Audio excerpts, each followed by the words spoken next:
কাশারিয়া বাজার থেকে এক সংসদের ফোন এসেছিল সীমান্তবর্তী কাথুলিয়া বাজার এলাকার একটি বাড়িতে।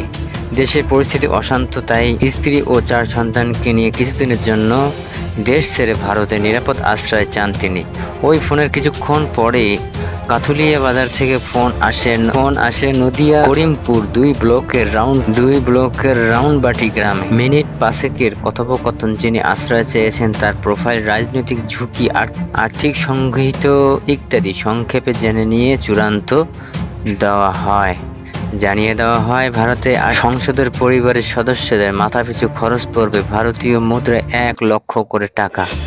তাছাড়া যতদিন নিরাপদ আশ্রয়ে থাকবেন ততদিন সীমান্ত রক্ষী বাহিনী BSF এবং পশ্চিমবঙ্গ পুলিশ নজর এড়িয়ে থাকার জন্য দিতে হবে মাসিক 10 লাখ টাকা।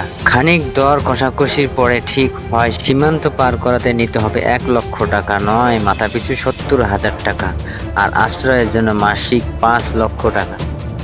বাংলাদেশের অদ্ভুত পরিস্থিতিতে এমন বৈধভাবে নাকি ভারতে আসছেন বাংলাদেশের প্রভাবশালীরা। তাদের নিরাপদে পৌঁছে দিতে কাজ করছে একাধিক চক্র। কেউ নিচ্ছে মাথাপিছু লক্ষ টাকা, কেউ 50,000 টাকা। বস্তুত এই চক্র নিয়ে অবহিত BSF ও ইতিমধ্যে বেশ কয়েকজনকে গ্রেপ্তার করেছে। তারা চলছে আরও অনুসন্ধানমূলক ব্যবস্থা।